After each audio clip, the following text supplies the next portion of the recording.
Okay, so this is the third video that I've tried to record today. The other two, the sound was turned off, so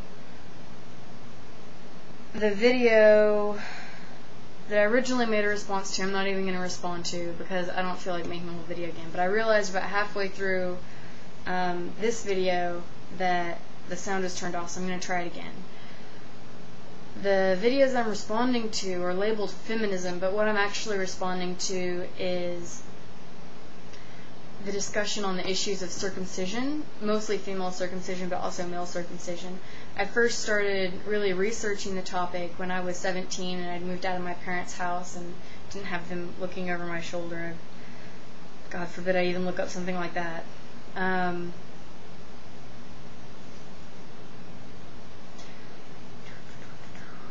it, I lost my thought. Okay, so there's actually 3 different kinds of circumcision.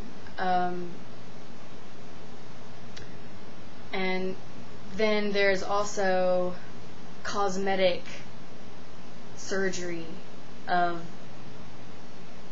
the feminine parts, which, you know, there's all different variations of. There's everything from just removing the clitoris to having everything removed and being sewn shut, so there's only a tiny hole for urine and menstrual fluids to leave. And these are often done poorly and infected. Some of these are done as the woman hits puberty. Some of them are done as she's an infant.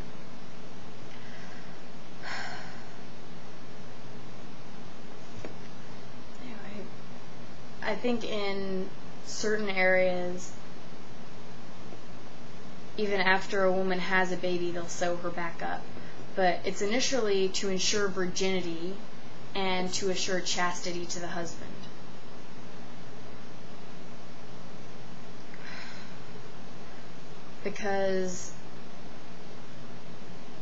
And it makes sex a duty and a chore and very painful in most cases. And the women in the tribes and areas that usually have this done are basically slaves, and this is not for them at all.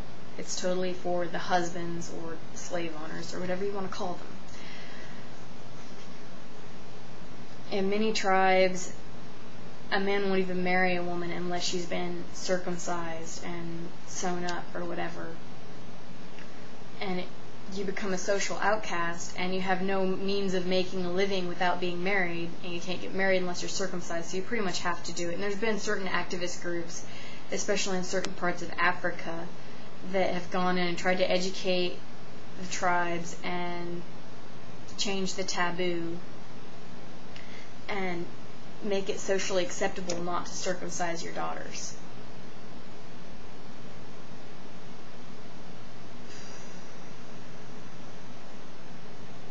Yeah. And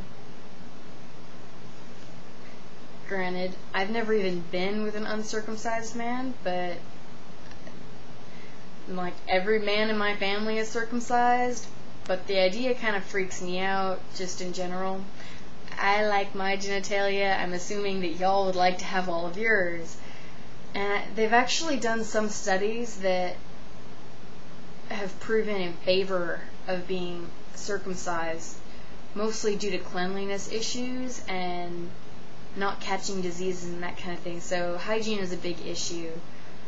But I think that as long as people have sex education and are protecting themselves and just showering regularly and keeping themselves clean, we don't need to go hacking off bits and pieces of ourselves for things like that.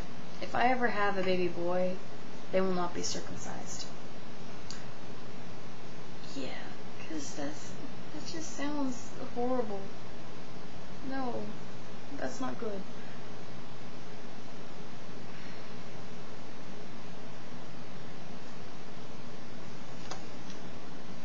Anyway, I encourage people keeping their bodies whole. I used to have my ears pierced, I don't anymore. They've grown shut. I don't have any tattoos. I am completely whole. I'm not cutting anything off or adding anything.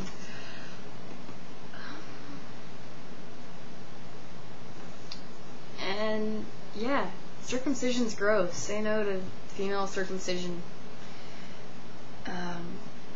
It's pretty common in the Middle East and in Africa, and some families that migrate from those areas do it in the U.S., and it's common for it to be a tribal thing or a family thing. Like, they don't go to doctors. Most doctors would refuse to do it unless they're of the same persuasion.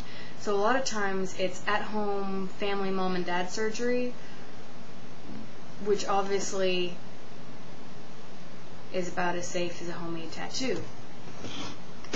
Maybe even less so.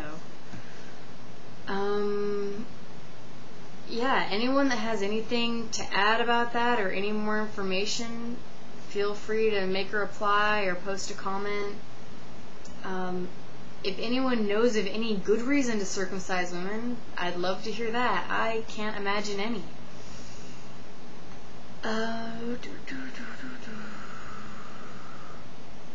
So that is part one of my feminism